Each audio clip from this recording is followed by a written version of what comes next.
지난 시간에 우리는 예수님께서 겟세마네 동산에서 기도하신 그 기도를 함께 살펴봤습니다. 이 쓴 잔을 십자가를 내게서 지나가게 하여 주시옵소서. 그러나 나의 원대로 마시고 하나님의 뜻대로 되기를 원합니다. 라고 주님께서는 간절히 기도하셨죠. 주님께서 이렇게 기도하실 때에 그 예수님의 옆에 자고 있던 제자들이 있었습니다. 당장 보기에는 예수님의 기도로 달라진 것 아무것도 없기 때문에 차라리 그 시간에 자고 있는 것이 더 현명해 보였지만, 정작 예수님께서 십자가를 지심으로 하나님의 일을 이루신 그때가 됐을 때 예수님은 담대하게 십자가를 지신 반면에 그 자고 있었던 제자들은 다 도망가 버리고 말았죠. 기도를 통해서 달라지는 것 없다 해도 그 기도를 통해 하나님 역사하시사 신자를 변화시키신다는 사실을 우리들이 믿고, 그래서 우리가 더욱더 눈에 보이는 증거가 없어도 항상 하나님께 기도하는 삶을 살아야 하겠습니다. 이 기도를 마치고 가룟 유다가 대제사장의 종들과 그리고 로마 군대들을 데리고 예수님을 잡으러 옵니다. 미리 이 가룟 유다는 그 사람들과 함께 약속을 했는데요. 내가 입맞춤으로 문안 인사를 하는 사람이 바로 예수고, 내가 그렇게 입맞춤을 할 때 그 예수를 잡을 수 있는 좋은 기회이기 때문에 당신들은 그 기회를 놓치지 마십시오. 그렇게 그 약속을 한 상태에서 이제 예수님을 맞으러 옵니다. 예수님께서 가룟 유다가 오는 것을 보시고 네가 하고자 하는 일을 속히 하라라고 말씀하시고, 가룟 유다는 예수님을 문안 인사합니다. 랍비여 안녕하시옵니까? 라고 인사를 하면서 이제 입맞춤을 하죠. 여기서 말하는 입맞춤은 입끼리 맞추는 입맞춤이 아니고요. 유대인들의 문안 인사하는 방법인데요. 가볍게 포옹을 한 상태에서 이제 뺨에 그 키스를 하는 신용만 이제 내는 겁니다. 서양 사람들은 이제 많이 하죠. 국내에도 도입이 시급하다 이런 의견도 있는데 좀 민망하죠. 이렇게 인사하고. 우리는 악수와 목례로 인사하는 게 좋을 것 같습니다. 어쨌든 그 가룟 유다가 그 신호를 보였을 때 가룟 유다와 함께 온 무리들이 예수님을 잡으려고 합니다. 그때 예수님과 함께 있었던 제자 중에 한 사람이 칼을 빼서 휘두릅니다. 요한복음에는 이 제자의 이름이 베드로라고 이름이 나와 있고, 베드로가 휘두른 그 칼 때문에 이 대제사장의 종이 귀가 잘리게 되죠. 그 종의 이름은 요한복음에는 말고라라는 그런 이름으로 나와 있습니다. 그리고 누가복음에는 예수님께서 그 귀를 고쳐주신 것까지 다시 붙여주신 것까지 나오게 되는데요. 이 베드로가 예수님을 지키려는 그런 이제 어떤 의지로 칼을 휘둘러서 그 제사장의 종의 귀를 떨어뜨립니다.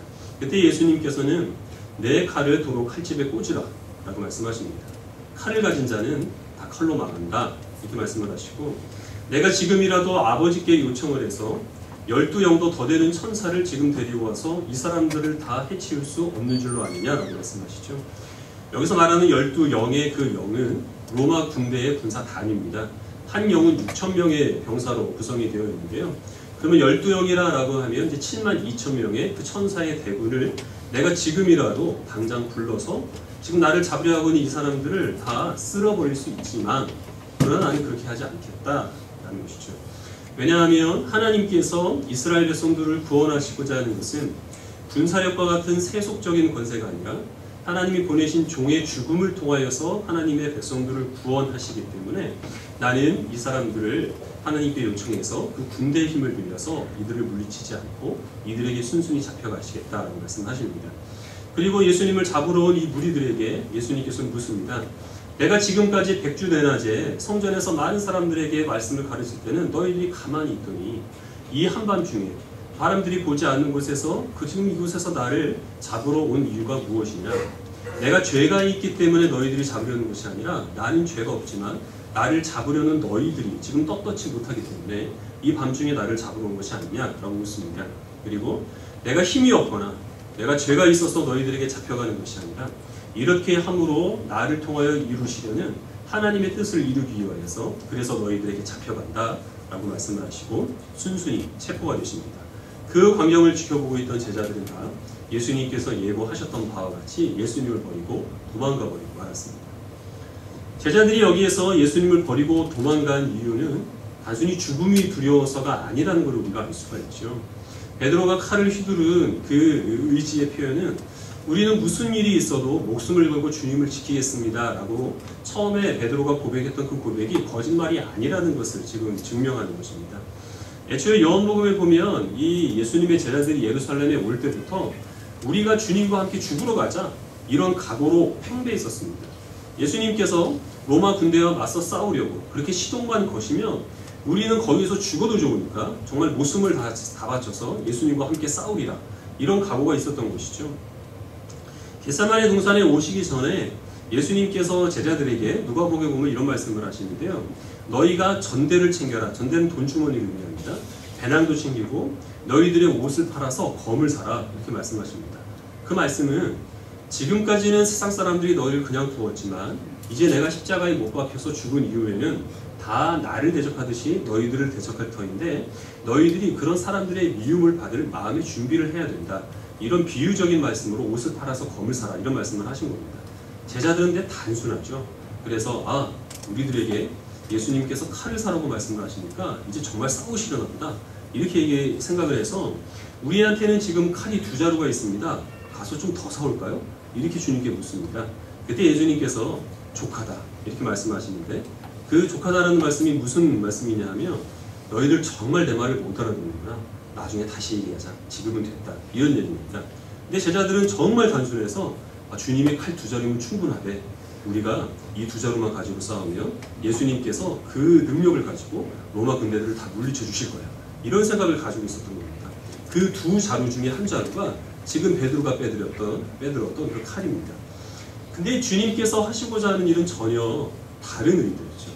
주님의 죽으심과 십자가의 부활을 통하여서 하나님의 나라를 회복하시려는 계획을 갖고 있었는데 이 제자들은 그 주님께서 하시고자 하는 일을 전혀 이해를 하지 못하고 있었던 겁니다. 이해를 하지 못하니 예수님께서 하시는 일에 대해서 이들은 의구심을 품을 수밖에 없고, 예수님 스스로도 지키려고 하지 않는 그 예수님의 몸을 우리가 목숨을 걸고 지켜야 될 이유가 무엇이 있겠느냐, 이런 생각에 죽음에 대한 두려움이 아니라 예수님께 대한 실망감, 그런 것들로 인하여 제자들은 도망가 버릴 수밖에 없었다라는 것입니다. 하나님께서 하나님의 일을 이루실 때는 주님께서 원하시는 것은 주의 백성들이 진심으로 하나님께 엎드려 경배하고 온 마음을 다해서 주님께 순복하는 것을 원하십니다. 근데 그 일은 세상 사람들이 사람들을 굴복시키는 것처럼 무력이라든지 아니면 돈으로 사람들의 마음을 사서 그렇게 하시지 않으시죠. 왜냐하면 강압이나 아니면 돈과 같은 그런 유혹으로 사람의 마음을 사는 것은 당장 순간에는 그 사람을 내 뜻대로 할 수 있을지는 몰라도 그게 오랫동안 지속될 수가 없습니다. 사람의 마음은 강압이라든지 돈으로 살 수 있는 것이 아니기 때문입니다. 하나님께서 실제로 세상의 사람들이 이 무기로 삼는 그런 세속적인 권력을 가지고 하나님의 일들을 이루실 때도 분명히 있었습니다. 근데 그 일에 대한 효과는 사실은 미미했죠.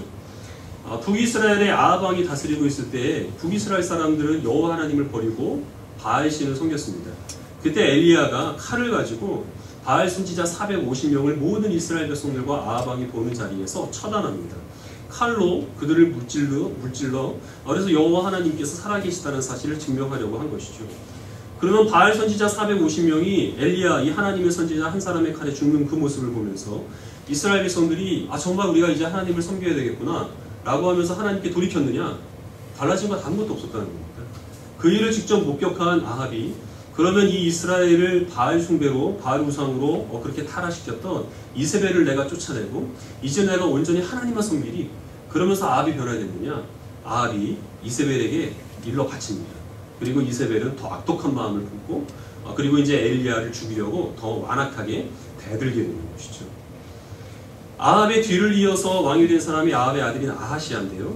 이 아하시아가 엘리야를 붙잡아라고 50명의 군사를 보냅니다. 그 50명이 엘리야 앞에서 하늘에서 불이 떨어져서 불타 죽습니다. 그럼 그 사실을 전해 들은 아하시아가 정말 하나님의 사람 엘리야를 건드리면 안 되겠구나 라고 하면서 엘리야 앞에 항복을 했느냐? 항복하지 않습니다. 50명의 군사를 더 보냅니다.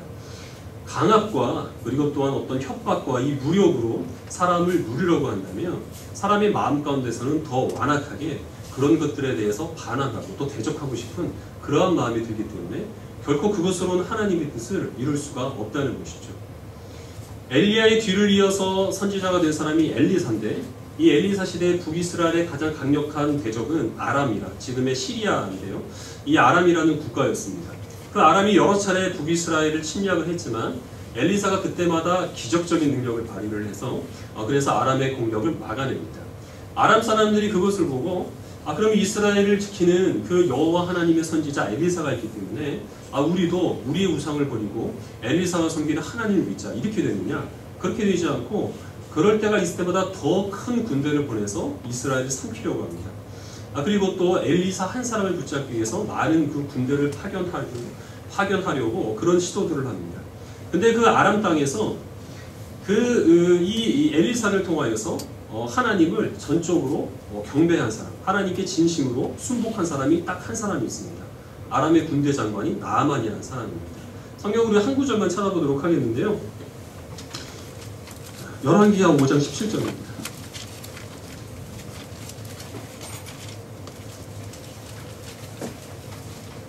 구약 568페이지 열왕기하 5장 17절 말씀을 한 절 같이 읽도록 하겠습니다.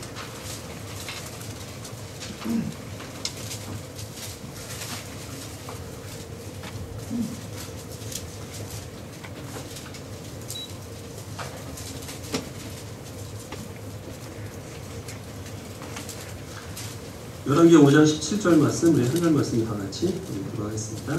시작. 나만이 이르되 그러면 청하건대 모세 두 마리의 실 흙을 당신의 종에게 주소서. 이제부터는 종이 번제물과 다른 희생 제사를 여호와 외 다른 신에게 드리지 아니하고 다만 여호와께 드리겠나이다. 지금 이 아람의 군대 장관 나아만이 지금 엘리사 앞에 엎드려서 부탁을 하고 있습니다. 내가 지금 이 이스라엘의 땅의 그 흙을 조금 취해서 내 나라로 가지고 가서 거기에서 여호와 하나님을 위해 제단을 만듭니다. 그리고 거기서 나는 여호와 하나님만을 평생 섬기고 절대 다른 우상을 내가 섬기지 않겠다. 이렇게 지금 이 엘리사에게 자기의 하나님께 대한 신앙을 고백을 하고 있습니다. 근데 이 나아만이 왜 이렇게 됐을까요?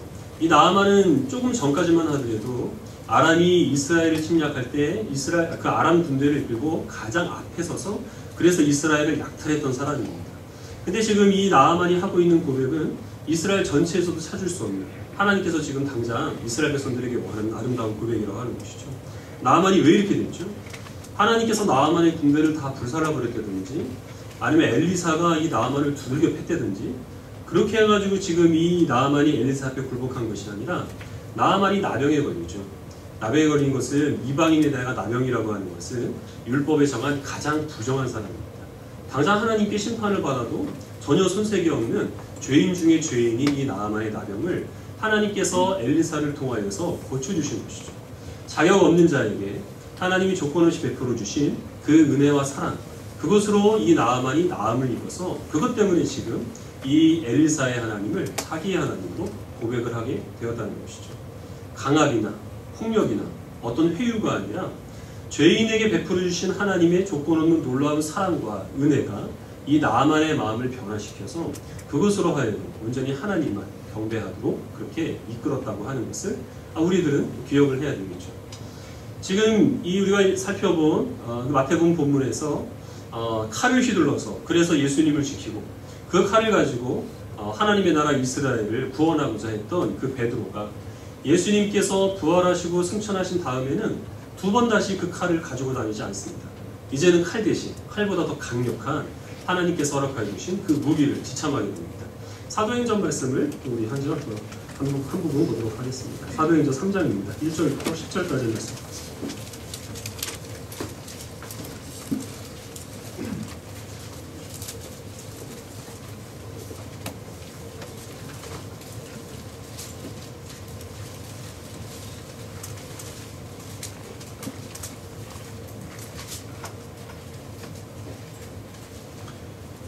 신약 191페이지 사도행전 3장 1절부터 10절입니다. 1절을 제가 먼저 읽고 10절까지 읽도록 하겠습니다. 제9시 기도 시간에 베드로와 요한이 성전에 올라갈새 나면서 못 먹게 된 일을 사람들에게 이르고 이는 성전에 들어가는 사람들에게 동거하게 하여 땅나라비 우리는 성전문에 들이자. 그가 베드로와 요한이 성전에 들어가려 함을 보고 구걸하거늘 베드로와 요한과 더불어 주목하여 이르되 우리를 보라. 그가 그들에게서 무엇을 얻을까 하여 바라보거늘 베드로가 이르되 인과 얻은 내게 없거니와 내가 내게 나타낸 예수 그리스도의 이름으로 일어나 보라. 오른손을 잡아 일으키니 발과 발목이 곧 힘을 얻고 내어서서 걸으며 그들과 함께 성전으로 들어가면서 걷기도 하고 뛰기도 하고 모든 백성이 그 걷는 것과 하나님을 찬송함을 보고 그가 본래 성전 미문에 앉아 구걸하던 사람인 줄 알고 그에게 일어난 일로 인하여 심히 놀랍게 여기며 놀랐다. 부활하신 예수님께서 베드로에게 예수님의 그 부활을 전할 사도의 사명을 주시죠. 예수님을 승천하셨습니다. 지금 베드로가 그 요한과 함께 성전에 기도하러 이제 올라갔는데요. 성전에 그때 당시에 미문이라고 하는, 미문이 문의 이름입니다. 문이 있었는데 그 문에 항상 앉아서 기도하는 사람들에게 구걸을 하고 있던 걷지 못하는 장애인이 있었습니다. 옛날 우리 개혁 한글에는 이제 안진뱅이라고 되어 있는데 그건 이제 장애인을 비하하는 용어이기 때문에 이제 개혁 개정으로 바뀌면서 날 때부터 걷지 못하는 자라는 조금 긴 그런 명칭을 갖게 되었는데, 이 장애인이 이 기도하러 오는 베드로와 요한에게 구걸하기 위하여서 베드로와 요한을 보게 되죠. 그때 베드로와 요한이 우리를 보라라고 얘기를 하면서 이 베드로가 한 이야기를 조금 풀어서 얘기하면, 당신이 무엇을 원하는지 우리가 잘 알고 있습니다. 근데 당신이 지금 우리들에게 원하는, 우리에게 은과 금을 받아서 그것으로 하루의 식량을 해결하려는 것 우리가 해줄 수는 없습니다. 우리에겐 돈이 없기 때문에. 그렇지만 우리에게 가진 것이 하나 있는데 그것을 당신에게 드리겠습니다. 그것은 나사렛 예수 그리스도의 이름입니다. 나사렛 예수 그리스도의 이름으로 명하노니 일어나 걸어라 라고 그렇게 베드로가 말합니다. 그러자 걸은 적이 없었던 이 사람이 그 다리에 힘이 들어와서 걷기도 하고 뛰기도 하고 하나님을 찬송하고, 이 저는 자를 걷게 만드는 것은 구약에서 메시아가 와서 하는 일이라 라는 그 예언이 있기 때문에 예수 그리스도의 이름으로 이 사람이 걸었다는 것은 얼마 전에 십자가에 못 박혀 죽은 그 예수가 하나님께서 우리를 구원하여 보내신 메시아라는 사실을 증거하는 그런 일이 된 것이죠. 이 걷지 못하는 사람이 구하는 것은 사실은 하루 한 끼를 해결할 수 있는 그 돈입니다. 만약에 베드로가 이 사람에게 선택권을 주었다고 한다면, 우리에게는 돈이 없는데 혹시 당신 이것 가질래요? 우리에게 가진 것이라고 나사렛 예수 그리스도의 이름인데 이 이름이라도 갖겠습니까? 이렇게 그 의향을 물었다면 이 걷지 못하는 사람이 어떻게 대답을 했을까요? 그거라도 주실래요? 이렇게 얘기를 했을까요? 아마 걷지 못하는 사람도 얼마 전에 나사렛 예수가 십자가에서 못 박혀 죽은 사형수라는 사실을 이렇게 잘 알고 있었겠죠. 그 이름 갖다가 뭘 하겠습니까? 자기가 그걸 가지고 아무것도 할 수가 없는, 받지 않았겠죠. 그러나 베드로는 이 걷지 못한 사람이 진정으로 원해야 될 것, 진정으로 이 사람에게 필요한 것이 무엇이라는 사실을 잘 알고 있었기 때문에 은과 금이 없어도 그것을 그에게 빨리 구해서 줄 생각을 하지 않고, 예수 그리스도께서, 하나님께서 그에게 칼 대신 주신 가장 강력한 무기 예수 그리스도의 이름을 그에게 허락하여 준 것입니다. 그리고 그것을 주었을 때 이 걷지 못하는 사람이 상상하지 못했고 기대하지도 못했던, 다만 한 끼의 그 식량을 해결하고 어려웠던 그 기대를 뛰어넘는, 이제는 자기의 건강을 가지고 힘써 일해서 평생을 먹을 수 있는 그런 능력을 허락하여 준 것이고, 이 사람이 걷고 뛰고 찬송하는 것을 보면서 그 모습을 지켜본 모든 사람들이 얼마나 죽은 그 나사렛 예수가 사실은 하나님의 아들이요, 하나님께서 그를 통하여 세상을 구원하시려는 메시아라는 사실을 모든 사람들이 다 눈으로 보아 알게 되었던 것입니다. 베드로가 그 전까지만 하더라도 칼을 가지고, 그리고 또 세상의 사람들이 무기로 삼는 그런 권력을 가지고 그 뜻을 이루려고 했고, 그러나 예수님께서 십자가에 죽으시고 부활하신 이 과정을 통하여서 베드로는 이전까지 자기가 휘둘렀던 그 칼이 자기에게는 지금 남아있지 않다는 사실을 잘 알고 있고, 칼을 살 돈조차 그에게 없다는 사실을 그가 알고 있었지만, 그럼에도 불구하고 이전보다 더욱더, 그리고 또 더욱더 능력있게 하나님의 일을 할 수 있었던 일이 무엇입니까? 하나님의 일은 세상 사람들이 다 간절히 소원하고 있는 무기에 해당하는 세속적인 권력이나 재물이 아니라 하나님께서 값없이 우리에게 주신 예수 그리스도의 이름으로 인하여서 성도는 이 세상을 맞서 싸우며 그 가운데서 하나님께서 승리를 허락하신다는 사실을 그가 잘 알고 있었기 때문에 예수 그리스도의 이름을 무기 삼고 그 이름을 능력으로 삼을 수 있었던 것이고, 그것으로 인하여서 이 걷지 못한 사람이 다만 한 끼의 식사를 해결하고 하였던 그 소망을 뛰어넘는, 그를 통하여 하나님의 나라와 예수 그리스도의 이름의 능력이 증거되는 일들을 하나님께서 그를 통하여 이루셨다고 하는 것입니다. 우리가 다 이 베드로가 누렸던 이 은혜 가운데 부름받은 하나님의 백성들이라는 사실을 우리들이 기억을 해야 되겠죠.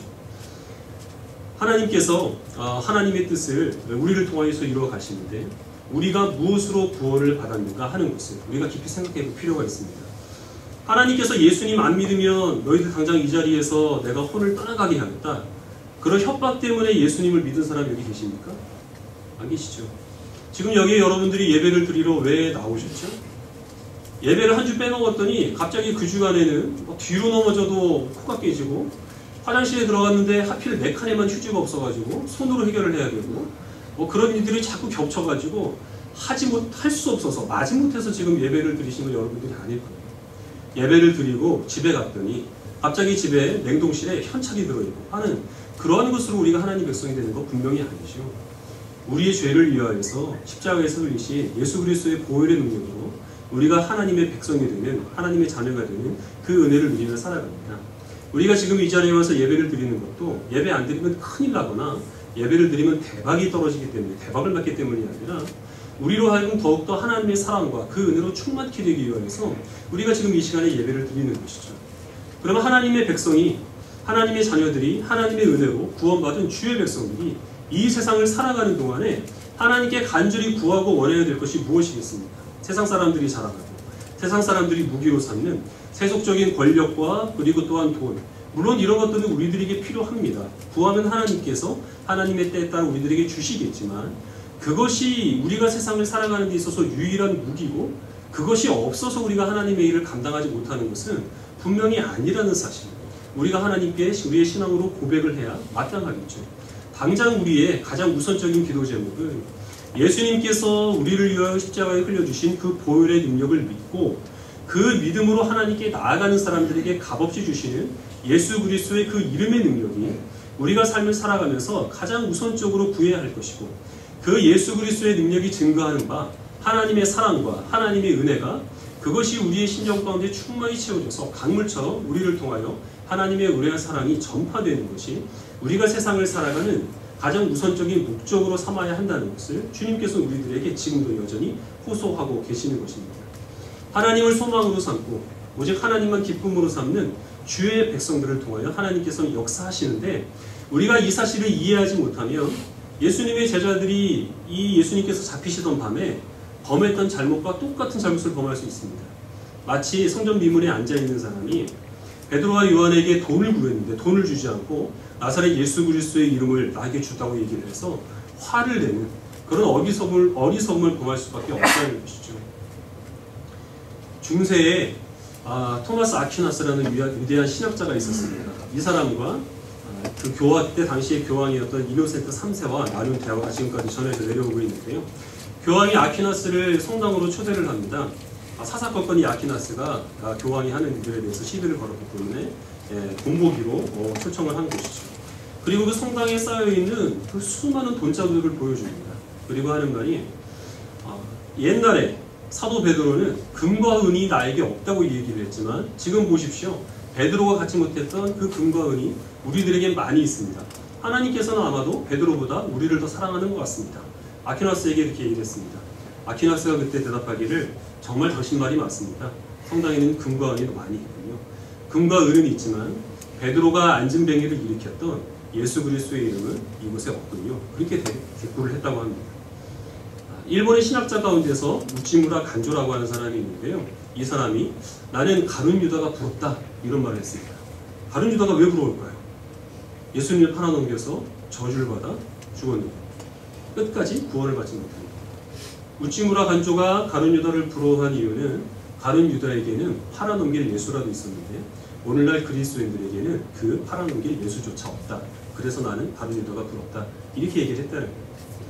예수님께서 우리를 통하여서 하시고자 하는 일, 그 일은 세속적인 권력이 아니라 우리를 위하여 십자가에서 흘려주신 보혈의 능력이며 우리들에게 거저주신 예수 그리스도의 이름의 능력이고, 그 능력 가운데 우리에게 주어진 하나님의 은혜와 사랑이라는 사실을 우리가 늘 기억하지 못하면 우리들도 늘 베드로가 그랬던 것처럼 세속적인 권세와 그리고 또 과거에 교회가 타락했던 시절에 사람들이 그랬던 것처럼 재물과 같은 것으로 하나님의 일을 이루려고 합니다. 그러면 그럴수록 우리들 가운데서는 보혈의 능력과 예수님의 이름은 잃어버릴 수밖에 없다는 것이죠.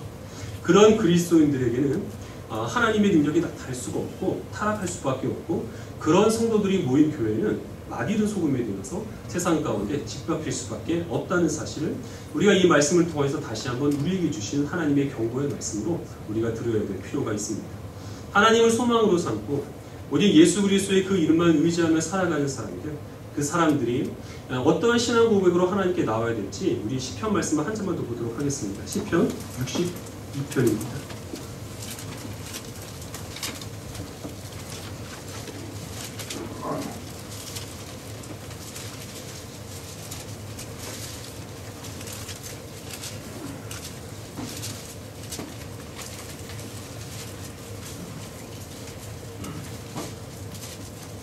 구약 846페이지 10편 62편 1절부터 12절까지 한 절씩 읽겠습니다.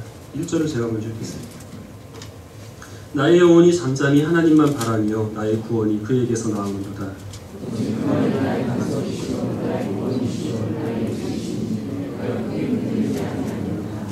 넘어지는 담과 흔들리는 울타리같이 사람을 죽이려고 너희가 일제히 공격하기를 언제까지 하려느냐.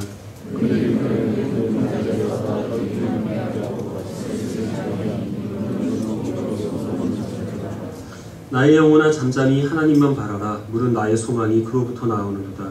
오직 그만이 나의 반석이시오 나의 구원이시오 나의 인생이시니 내가 흔들리지 아니하리로다. 나의 구원과 영광이 하나님께 있으며 내 힘의 반석과 피난처도 하나님께 있도다. 내 친구라 스스로 불을 의지하고 그 앞에 마음을 구하라. 하나님은 우리의 피난처시도다. 아 슬프도다. 사람은 입김이며 인생도 속임수이니 저울에 달면 그들은 입김보다 가벼우리로다. 화학을 의지하지 말며 탈취한 것으로 허망하여지지 말며 재물을 들어도 거기에 마음을 두지 말지어다. 하나님이 한두 번 하신 말씀을 내가 들었나니 권능은 하나님께 속하였다 하시도다. 주여 인자함은 주께 속하오니 주께서 각 사람이 행한 대로 갚으심입니다. 찬송으로도 우리가 많이 부르는 다윗의 시편입니다.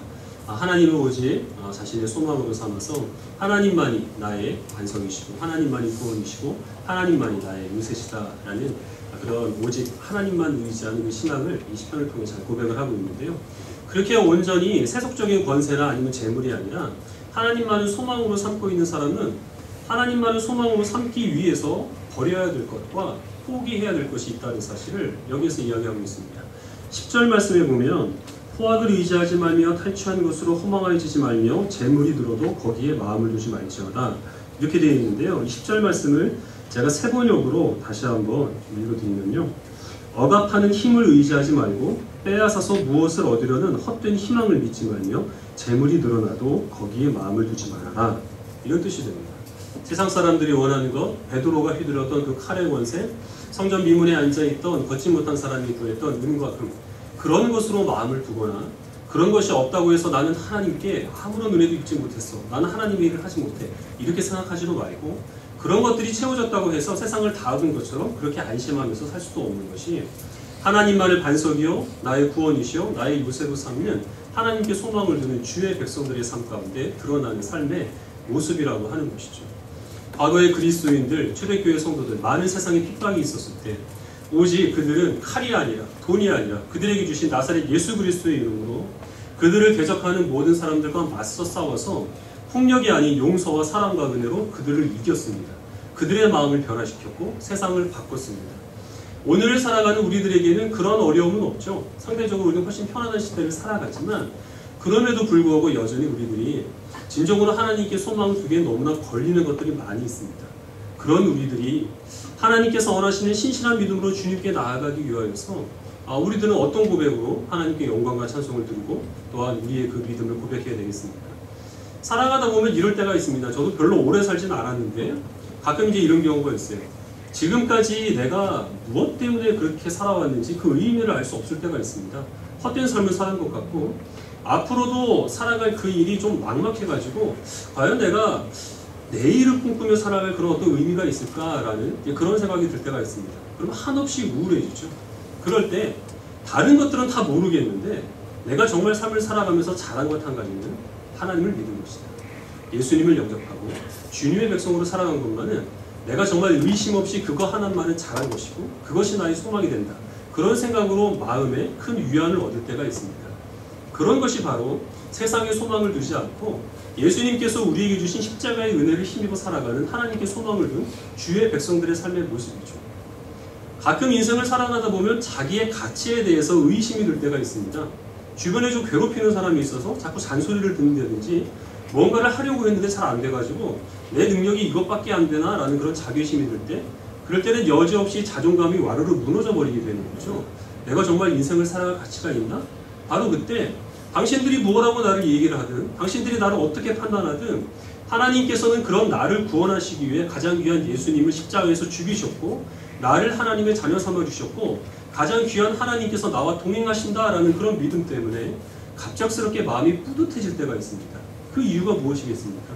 세상이 아니라, 사람이 아니라, 사람들이 자랑으로 삼는 그런 것들이 채워져서가 아니라 오직 하나님으로만 소망으로 삼기 때문에, 그래서 우리는 그런 그 기쁨과 그리고 또한 그런 소망으로 다시 한번 일어설 수가 있게 되는 것이죠. 반대의 경우도 마찬가지입니다. 모든 것이 잘 됩니다. 너무 넉넉합니다. 걱정거리가 하나도 없습니다. 내일이 기대가 됩니다.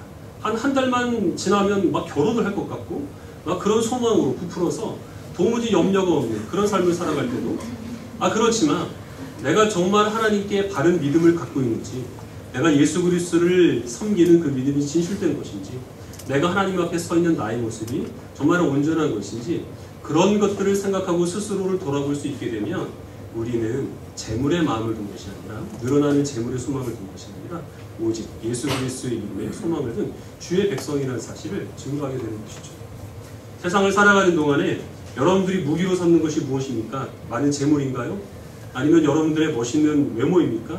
여러분들이 남보다 뛰어난 탁월한 어떤 능력입니까? 그런 것들 영원하지 못합니다. 그런 것들을 또 하나님께 계속 강구를 하면 예수님께 실망하여 돌아선 제자들과 같이 우리들도 하나님께 실망을 표할 수밖에 없습니다. 그런 땅의 것들이 아니라 하나님께서 우리들에게 약속하여 주신 영원한 하나님만을 소망이시오, 하나님만을 우리의 반석이시고 구원이시고 우리의 요새로 삼을 수 있는 참된 믿음을 구하시기 바랍니다.